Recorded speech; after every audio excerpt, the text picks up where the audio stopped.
गुणेष्वाविशते चेतो गुणाश्चेतसि च प्रभो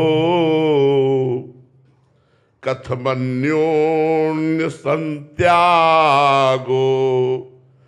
मुमुक्षोरतितीर्षो।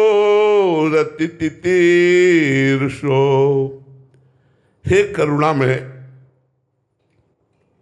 जगत गुरु पिता स्वरूप ब्रह्मा जी, बड़ा सुंदर प्रश्न है, पर ये उत्तम जिज्ञासु के लिए है, उत्तम अध्यात्मवान के लिए है।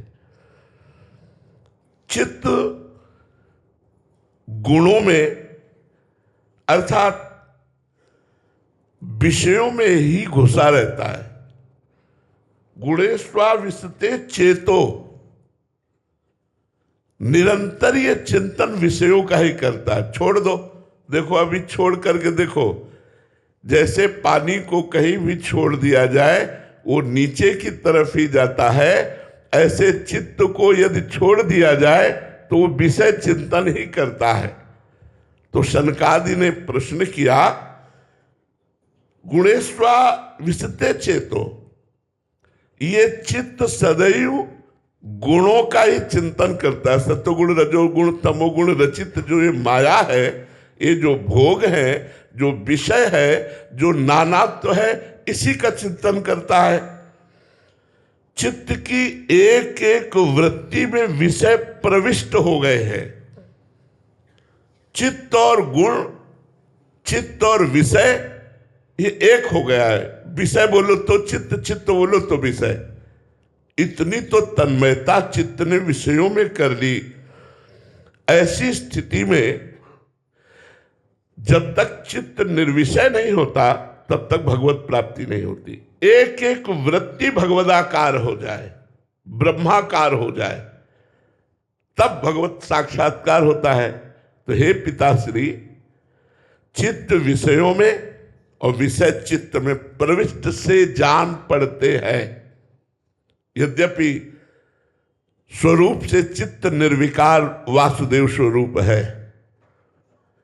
अब संसार सागर से जो पार होना चाहते हैं, मुक्ति पद प्राप्त करना चाहते हैं, तो इन दोनों को अलग कैसे कर सकते हैं? क्योंकि चित्त विषयों में विषयाभिलाषी इंद्रियों के साथ, देखो अंतःकरण चतुष्टय एक ही है। निश्चय करने के कारण उसे बुद्धि कहा गया, संकल्प विकल्प करने के कारण उसे मन कहा गया, चिंतन करने के कारण उसे चित्त कहा गया, और क्रिया का कर्ता और भोक्ता भाव स्वीकार करने के कारण उसे अहंकार कहा गया। तो चित्त कहो या मन, वो विषयों के चिंतन में ही है। ऐसा लगता है कि चित्त की एक एक वृत्ति में विषय प्रविष्ट हो चुके हैं, और जब तक ये निर्विषय चित्त नहीं होगा तब तक मोक्ष पद प्राप्त नहीं होता, भगवत प्रेम प्राप्त नहीं होता।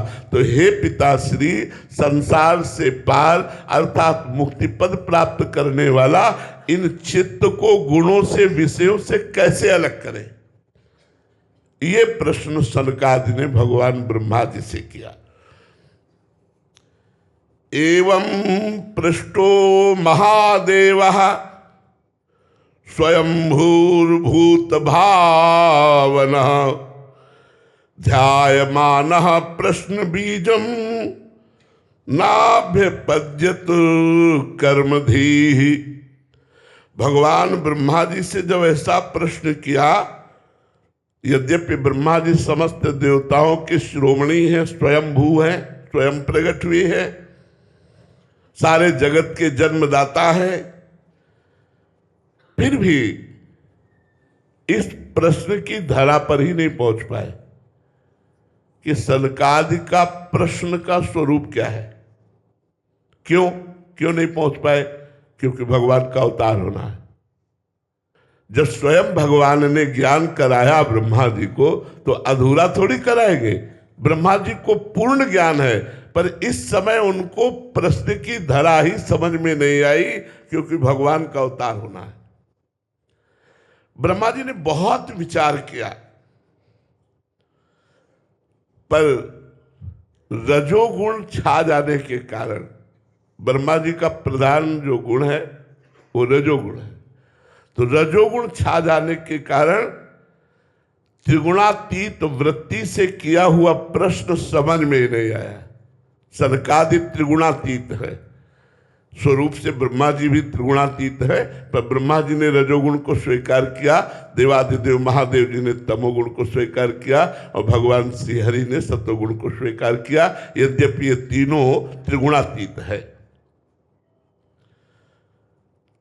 अब ब्रह्मा जी जब उत्तर नहीं दे पाए, क्योंकि प्रश्न की धरा ही समझ में नहीं आई, तो भगवान का चिंतन किया कि हे प्रभु, आप कृपा करके सनकादि के प्रश्न का उत्तर दीजिए। सा माम चिंतयत देवः प्रश्नोपारतितीर्षया तस्याहं हंस रूपेण सकाशमगमं तदा। जिस समय ब्रह्मा जी एकाग्र होकर ध्यानस्थ हुए, उसी समय भगवान रूप धारण करते हैं हंस का। निर्विकार को हंस कहते हैं। जो निर्विकार स्थिति है उसी का नाम हंस। इसलिए अपने संन्यास मार्ग में हंस, परमहंस आदि निर्विकार स्थिति, त्रिगुणातीत, कालातीत, मायातीत जो स्वरूप है वो हंस स्वरूप है, और सबका स्वरूप हंस स्वरूप है। जो उसी हंस स्वरूप में स्थित होते हैं उन्हें ही परमहंस कहते हैं। भगवान ने निर्मल परम प्रकाश में, दिव्य ज्ञान में हंस स्वरूप धारण किया। हंस स्वरूप का तात्पर्य हम किसी पक्षी हंस से नहीं लेते।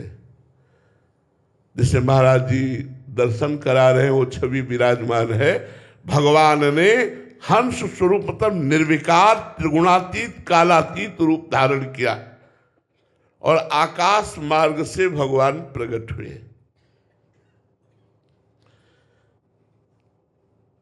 ब्रह्मा जी जो ही देखा कि मेरे ध्यान के विषय भगवान हंस स्वरूप में पधारे, तो अर्घपाद्याद अर्पित करके भगवान की पूजा की, 4 परिक्रमा की, भगवान की चरण वंदना की।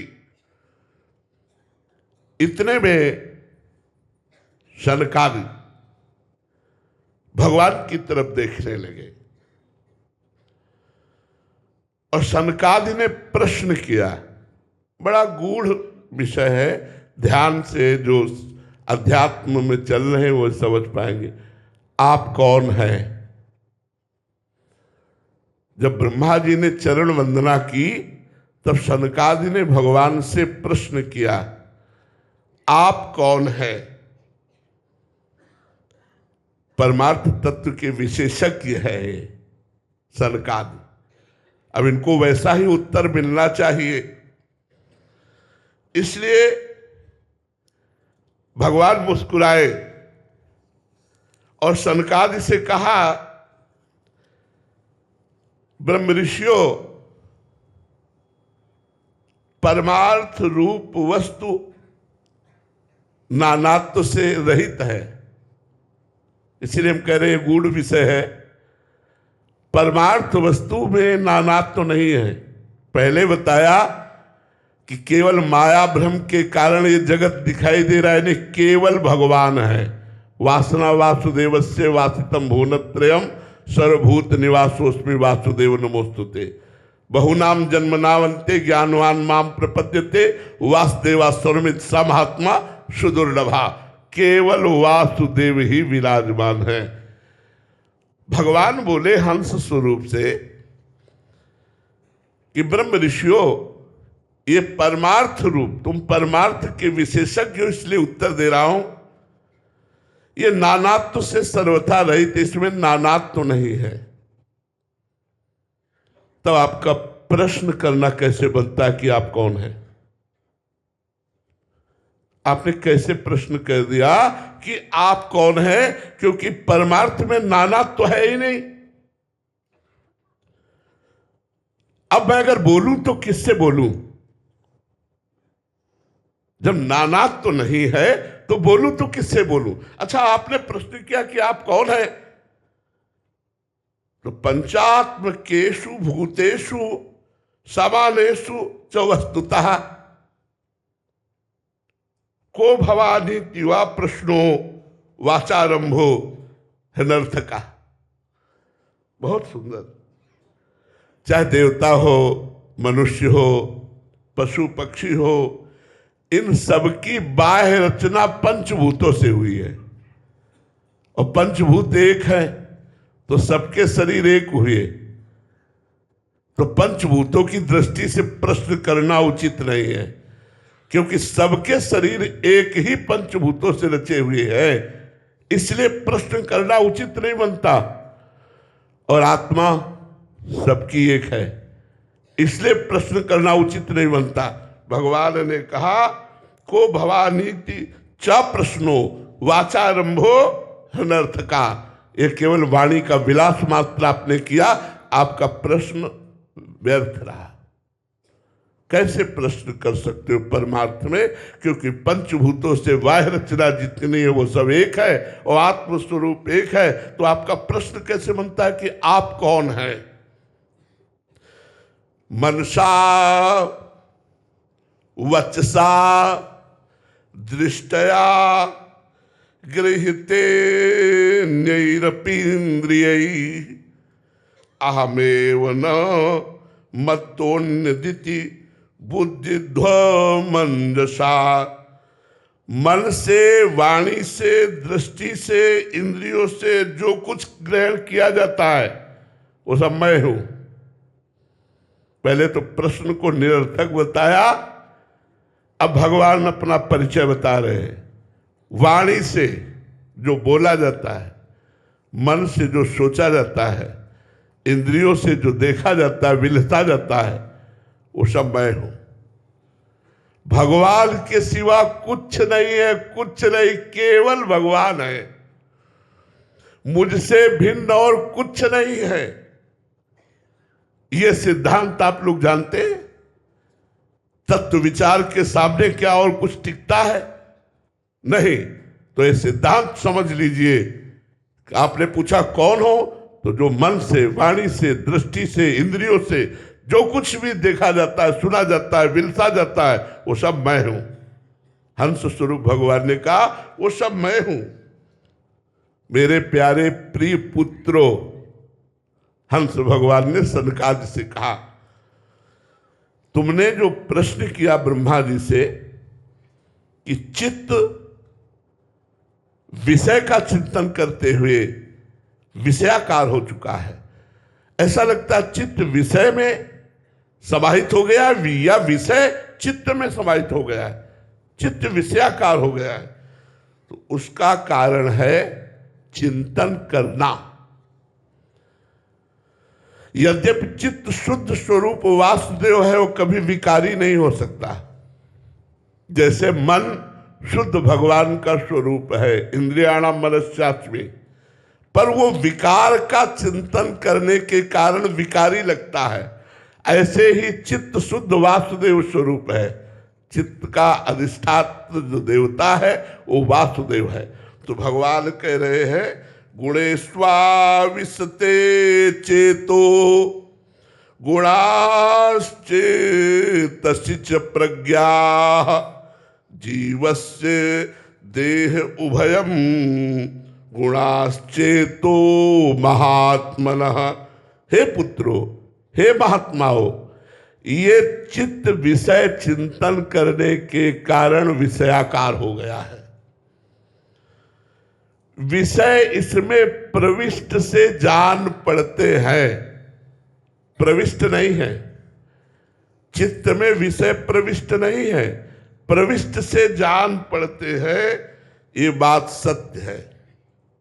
तथापि विषय और चित्त ये दोनों मेरे स्वरूप भूत जीव के अलग है। देह है, ना कि स्वरूप है। ना चित्त हमारा स्वरूप है और न विषय हमारा स्वरूप है। हमारा स्वरूप इन दोनों से अलग है। हमने चित्त में ममता कर ली, इसलिए हम प्रायः एकांतिक में कहते हैं कि आपसे कुछ बन सके या न बन सके, आप राधा राधा जपो। संसार का चिंतन छोड़ना ही मनुष्य जीवन की समस्त साधनाओं का लक्ष्य है। योग से चलो तो चित्त वृत्ति का निरोध करके परमात्मा में लगाओ, कर्म योग से चलो तो निष्काम भाव से कर्म तत्सुख भावना से करते हुए निरंतर भगवत चिंतन करो। भक्ति योग से चलो तो समस्त कर्म भगवान को समर्पित करते हुए भगवान का चिंतन, चित्त को विषय चिंतन से बचाना है। अगर विषय चिंतन होता रहा तो ना तो मोक्ष होगा ना प्रेम होगा। और विषय तभी आक्रमण करते हैं, पहले चिंतन होता है। ध्यायतो विषयान पुंसान् संगास्ते सुपजायते संगात संजायते कामा कामात् क्रोधो विजायते क्रोधात् भवति सम्मोहा सम्मोहा स्मृति विभ्रमा स्मृति भ्रंशात् बुद्धिनाशो बुद्धिनाशात् प्रणश्यति।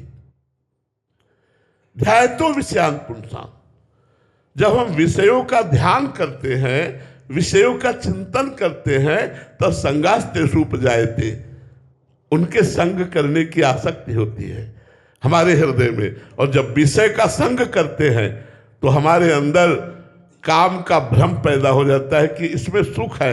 अगर पूर्ति हुई तो लोभ प्रकट हो जाता है, अपूर्ति हुई तो क्रोध प्रकट हो जाता है। लोभ और क्रोध दोनों स्मृति में मूढ़ता ला देते हैं। स्मृति में मूढ़ता आते ही बुद्धि का नाश हो जाता है। बुद्धि का नाश ही साधक का नाश माना जाता है। इसलिए बार बार विषयों का चिंतन करना, विषयों का सेवन करना, यही जीव के बंधन का कारण है। अब ये सब कहाँ समझ पाएंगे, क्योंकि भगवत आराधना भी होती है तो हे बिहारी जी हमारी ये कामना पूरी कर दो, बिहारी जी हमको ये दे दो, ये दे दो। विषय ही तो मांगा जा रहा है। और शुद्ध परमार्थ का स्वरूप क्या है? विषय चिंतन ही ना होने पावे। विषय का संयोग और विषय चिंतन, इन दोनों ने मिलकर के मुझ परमात्मा अंश को ऐसा फंसा दिया कि चिंता, शोक, भय, दुख, जन्म मरण बार बार हमें भोगना पड़ रहा है। इसलिए दोनों का त्याग करो। भगवान कह रहे गुणास चित्त प्रभवा मद्रूपम उभयम त्यजेत। उभय माने दोनों। विषय चिंतन ना होने पावे और विषयों का संयोग ना होने पावे इंद्रियों से, तो मेरी प्राप्ति हो जाएगी। अब सबसे कठिन बात है विषय चिंतन छोड़ना, सबसे कठिन बात है। इसीलिए हम साधना पर अन्य जोर न दे करके नाम जप पर जोर देते हैं, क्योंकि यह कलिकाल मलायतन मन कर देख विचार, श्री रघुनाथ नाम बिन नाहि न आन आधार। ये कलयुग की ऐसी मलिनता है कि हमारा चित्त चोर प्रभु के रूप में आसक्त हो जाए या स्वरूप में आसक्त हो जाए, बड़ा कठिन है। इसलिए नाम जप करो। नाम जप करने से चित्त को विषय चिंतन करने का अवसर न मिले।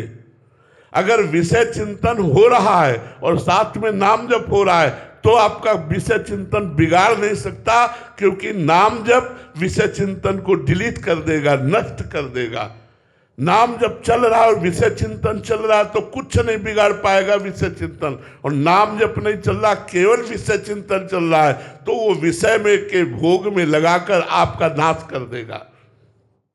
इसलिए पुत्रों, जागृत, स्वप्न और सुषुप्ति, ये तीनों अवस्थाएं सतोगुण, रजोगुण, तमोगुण के अनुसार होती रहती है। ये बुद्धि की वृत्तियां हैं, ये सच्चिदानंद आत्मा का स्वभाव नहीं। इसलिए न मेरा जागृत है, न स्वप्न है, न सुषुप्ति है। मैं इन तीनों से परे हूं। अब ये बड़ा कठिन विषय है। स्थूल सूक्ष्म कारण तीनों शरीरों के राग का त्याग करना बहुत कठिन बात है। इसलिए कलिकाल में शुद्ध साधना और शुद्ध साधक बहुत कठिन है मिलना। क्योंकि हम लोग जो भी करते हैं, मान सम्मान, नाम कीर्ति, रुपया पैसा, ये सब बाह्य के लिए करते हैं। और यहाँ जो चर्चा हंस भगवान ने की वो शुद्ध स्वरूप प्राप्ति की। सतोगुण रजोगुण तमोगुण के द्वारा रचित तीनों लोग, सतोगुण रजोगुण तमोगुण के द्वारा तीनों अवस्थाएं, जागृत स्वप्न सुषुप्ति और स्थूल सूक्ष्म कारण, इन तीनों का त्याग किए बिना कोई परमात्मा स्वरूप में स्थित नहीं हो सकता। और कितना कठिन है तीनों का राग। अरे पहले स्थूल का राग छूट जाए। हम लोग पूरे शरीर को ही अपना स्वरूप मानते हैं, भूल गए हम अपने स्वरूप को। तो अपने स्वरूप सच्चिदानंद स्वरूप को जानने के लिए हंस भगवान ने उपदेश किया कि चित्त ना विषय चिंतन करने पावे और न विषय संयोग सुख लेने पावे। अब ये कितना कठिन है आप देख लीजिए। चित्त ना विषय चिंतन करने पावे न विषय संयोग करने पावे। इसलिए हम भगवान की इस परम पावन चर्चा को प्रणाम करते हैं और सबसे निवेदन करते हैं कि भगवान का नाम जप करो, इसी से सब ठीक हो जाएगा। कलयुग केवल नाम आधारा, सुमिर सुमिर नर उतरे पारा। ये जो सूक्ष्म विषय भगवान वर्णन कर रहे हैं ये भी समझ में आ जाएगा यदि नाम जप करोगे।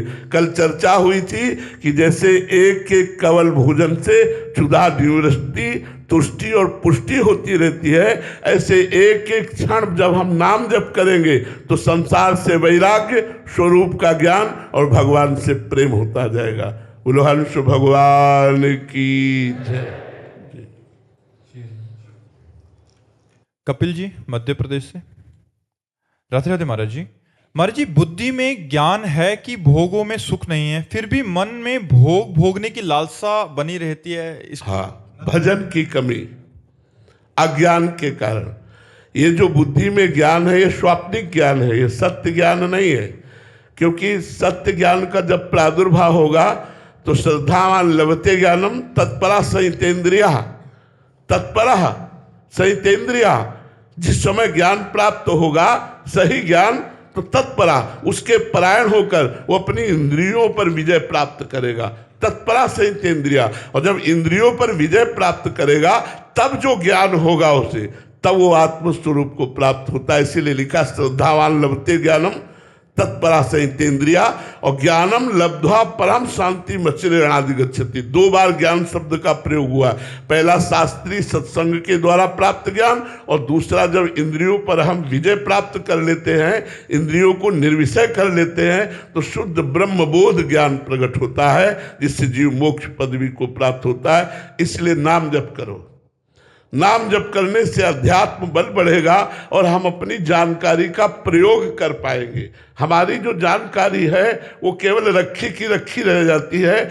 जब हमारा मन जो चाहता है वो हमसे करा लेता है। इसका कारण है हमारे अंदर अध्यात्म बल की कमी। अध्यात्म बल को हम बढ़ाने के लिए भगवान का नाम जप करें। जितना नाम जप करेंगे उतना ही वैराग्य प्रकट होगा, उतना ही शुद्ध ज्ञान प्रकट होगा, उतना ही भगवान के चरणों में प्रेम प्रकट होगा। यादवात्मानंद जी। राधे राधे महाराज जी, आपके चरणों में कोटि कोटि प्रणाम। महाराज जी, मैं कैसे प्रयास करूं कि मेरी इष्ट माँ सदा मुझसे प्रसन्न रहे? माँ माँ माँ माँ माँ माँ को पुकारो, माँ प्रसन्न रहेगी। माँ को बेटे से कुछ नहीं चाहिए। रामकृष्ण परमहंस जी हर समय माँ के आंचल में ही पड़े रहते थे, हर समय माँ को पुकारते रहते थे। हाँ, तो बस माँ माँ पुकारो और ऐसा भाव रखो कि हर समय माँ मेरे साथ है, माँ मेरी रक्षा कर रही है, माँ मुझे दुलार कर रही है। और चराचर जगत में माँ को देखने की चेष्टा करो। देवी प्रपन्नार्थ हरे प्रसीद प्रसीद मातर जगतो खिलस्य प्रसीद विश्वेश्वरी पाहि विश्वम त्वमीश्वरी देवी चराचरस्य, वही चराचर के रूप में ईश्वरी विराजमान है जो देवी है। सब में माँ की भावना करो और माँ का निरंतर स्मरण करो और सोचो माँ के मैं वात्सल्य में डूब रहा हूँ, तो धीरे धीरे माँ कृपा करेंगी और आपके मानस पटल पर आकर आपको दर्शन दे देंगी। बहुत करुणामयी है माँ, बहुत करुणामयी है। वात्सल्य समुद्र है, जगत जननी है ना, वात्सल्य समुद्र है। उनको पुकारो, उनका स्मरण करो। जो आपके मंत्र मिला हो उस मंत्र का जप करो और जिस पद्धति से माँ को रिझाया जाता है वो पद्धति आप स्वीकार करो और माँ को पुकारो, निश्चित वो मिल जाएंगे, निश्चित उनका दुलार मिल जाएगा। महाराज जी, आपके जीवन का कोई अनुभव माँ के साथ? बचपन से तो माँ की ही उपासना रही है। आगे चल करके वेदांत दर्शन की तरफ बढ़े नहीं तो बचपन से माँ की ही आद्या शक्ति जगदम्बा की उपासना रही है। और अब हम कैसे तुम्हें बताएं, कोई कदम ऐसा नहीं था जिसमें मुझे अनुभव नहीं होता था कि मेरी माँ मेरे साथ है। और आज भी आपको बताए वही रूप बदल करके श्री किशोरी जी के रूप में विराजमान है। बचपन से लेके आज तक वही साथ दे रही, दूसरा कोई नहीं। ये सच्ची मानो, आज वही वात्सल्य समुद्र रूप धारण करके राधा रानी के रूप में मुझे स्वीकार किए हुए हैं, वही है। हम दूसरा मानने के लिए तैयार नहीं है, क्योंकि दो तत्व तो है ही नहीं, तत्व तो एक ही है। अब वो नाम विविध है, नाम विविध है। तो बचपन से दुर्गा जी की उपासना रही तो उन्हीं की कृपा से ये सब हमें प्राप्त हुआ। और जिसको भी श्री कृष्ण प्रेम प्राप्त हुआ है वो दुर्गा जी की आद्या शक्ति की कृपा से हुआ है। गोपी जनों ने कात्यायनी माँ की उपासना की, कात्यायनी माँ ने कृपा की, तब श्री कृष्ण पति रूप में प्राप्त हुए। सिया जी ने देवी की उपासना की, दुर्गा देवी की, तब राम जी पति रूप में प्राप्त हुए। तो जहाँ जहाँ भी भगवत प्राप्ति का संयोग आता है वहाँ माँ की विशेष कृपा, ये महामाया है, ये कृपा कर दे तो सारा प्रपंच माया का हट जाए और भगवत साक्षात्कार हो जाए। इसलिए माँ को पुकारो, माँ की विनती करो, माँ की आराधना करो, उन्हीं की कृपा से होगा। ऐसे ऐसे चमत्कार देखे। एक दिन एक ढूंढी घाट है, उनमें एक संत भगवान 9 बजे तक मिलते थे, सुबह से 7 से 9 टाइम था। और आज के 40-45 वर्ष पहले तो वो खड़खड़ा होता है जिसमें घोड़ा गाड़ी, सैमसी से हमको वहाँ घोड़ा गाड़ी, अब घोड़ा गाड़ी तो है नहीं कि और उसको रफ्तार से बढ़ाओ, वो तो अपनी चाल से चलेगा। 1 किलोमीटर पहले ही 9 बज गए। अब इतनी श्रम करके हम उन संत भगवान के दर्शन के लिए गए, अब 1 किलोमीटर पहले ही 9 बज गए। हम कहा वो तो बिल्कुल राइट टाइम दरवाजा बंद हो जाता है रामबाग का। फिर भी अंदर से चिंतन किया, या देवी सर्वभूतेषु बुद्धि रूपेण संस्थिता नमस्तस्यै नमस्तस्यै नमस्तस्यै नमो नमः। हे माँ, आप बुद्धि रूप से सबके हृदय में विराजमान हो। प्रार्थना की, हम कहा चलो। उन्होंने कहा अब तो 9 बज गए, स्वामी जी ने मिले। हम कहा चलिए। आप सत्य मानिए, जब हम वहां 9:30 बजे पहुंचे तो केवल महाराज जी अकेले बैठे हुए थे, सबको हटा दिया गया था। गए, दौड़ करके गए, साष्टांग दंडवत किए, बोले तुम्हारी माँ ने मुझे रोक रखा है। शब्द यही थे।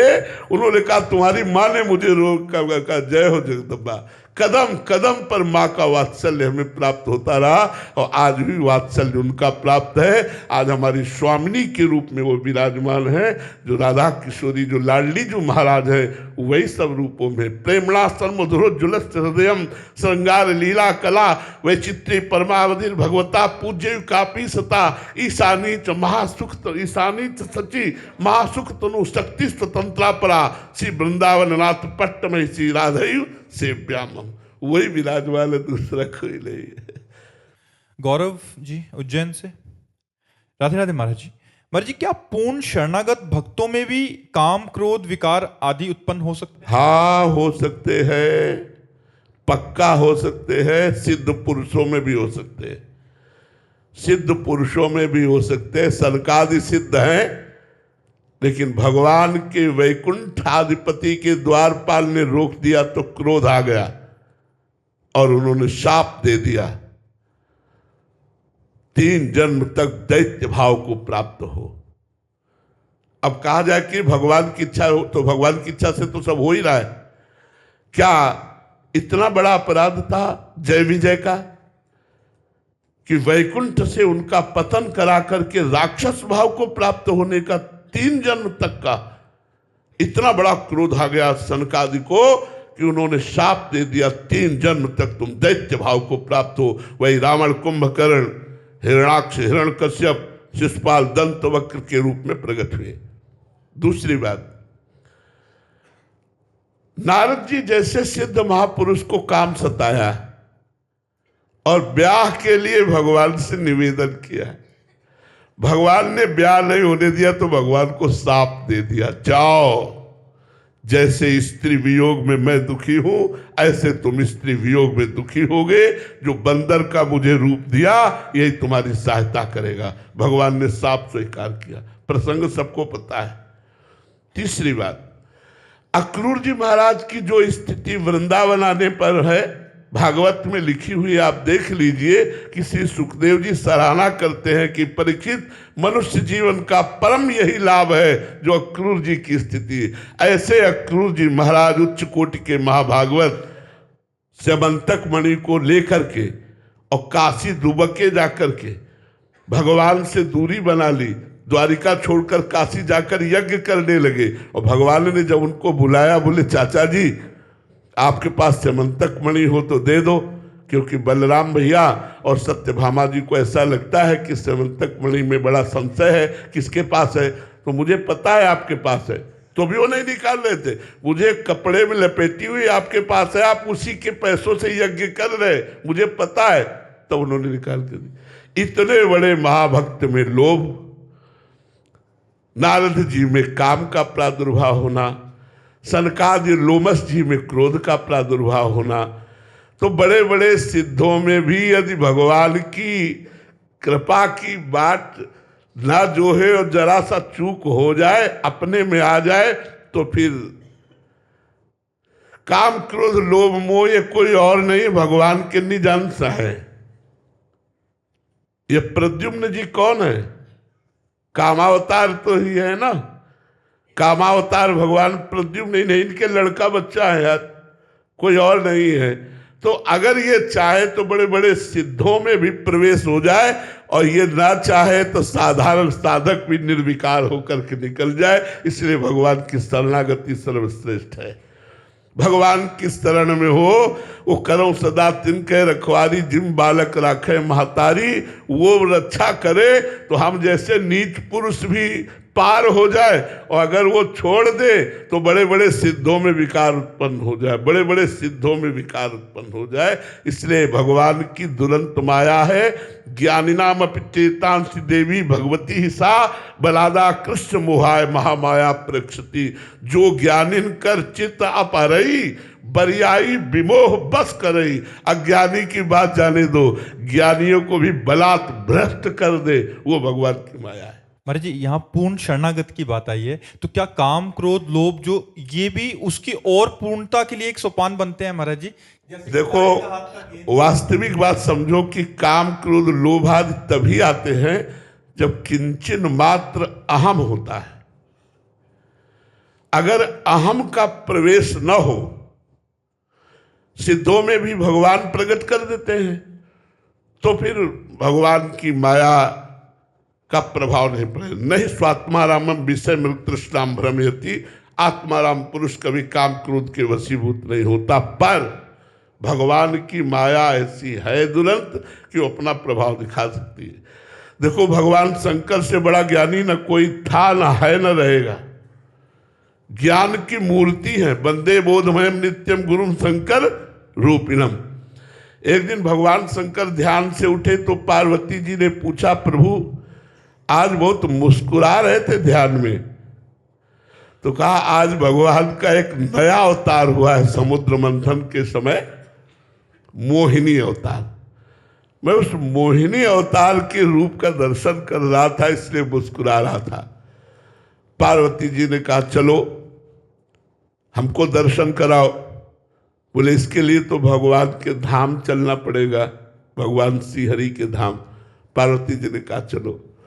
भगवत पार्षद नंदिकेश्वर आदि के साथ भगवान देवाधिदेव महादेव पार्वती के साथ भगवान के क्षीर समुद्र में पहुंचे। भगवान ने उठकर स्वागत किया।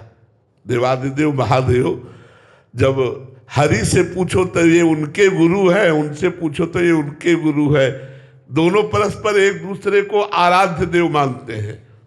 राम जी बनकर रामेश्वर की स्थापना कर भगवान शिव की आराधना पुष्ट करते हैं और हनुमान जी बनकर राम जी की सेवा करते हैं। ये भगवान श्री हरि हर में अभेद है, होते हुए भी बड़ा सेवक स्वामी का भाव गुप्त है। क्षीर समुद्र में सैया पर विराजमान भगवान श्री हरि उठ करके महादेव जी का स्वागत किया, आसन पर विराजमान किया। महादेव जी ने कहा, प्रभु हमने सुना है आपने मोहिनी अवतार धारण किया है, पार्वती और नंदीगण सब देखना चाहते हैं आपके उस अवतार को। भगवान ने कहा, उस अवतार को देखने की बात मत करो, वो तो हमने असुरों को मोहित करके अमृत लेने के लिए धारण किया था, वो योगियों के लिए नहीं है। भगवान शिव ने हठ किया, इतने में भगवान श्री हरि अंतर ध्यान, अब नेत्र चकाचौंध है कि किधर भगवान, उधर देखा कि एक 16 वर्ष की ऐसा स्वरूप भगवान का मोहिनी रूप, ये बंदे बोधमय नित्यम गुरु शंकर रूपिणम, भागवत में लिखा, पढ़ के देख ले आप। भगवान शिव खड़े हो गए और भगवान हरिले जी मुस्कुरा कर कटाक्ष मारा तो दौड़ पड़े। आगे आगे मोहिनी भगवान, पीछे पीछे देवादिदेव महादेव। बस थोड़ा अंतराय करके भगवान भागने लगे, जो बड़े बड़े पद्मासन लगाए बैठे थे उनको इशारे से दिखाते जाते, देख लो मेरे इस रूप का महत्व। आखिरकार जब महादेव जी ने भगवान मोहिनी को हृदय से लगा लिया, तब अपने स्वरूप में आए। तब भगवान हरि ने कहा कि देवादिदेव, ये केवल आप ही ऐसे हो कि मेरे इस रूप से मोहित होकर के अपने स्वरूप में स्थित हो गए। दूसरा इस त्रिभुवन में कोई नहीं है जो अपने स्वरूप में स्थित हो जाए। तो भगवान की माया अगर अपना रूप धारण कर ले तो देवादिदेव महादेव को विचलित कर दे, औरों की तो बात जाने दो। इसलिए हरिशरणम हरिशरणम हरिशरणम। श्री राधा वल्लभ लाल की जय।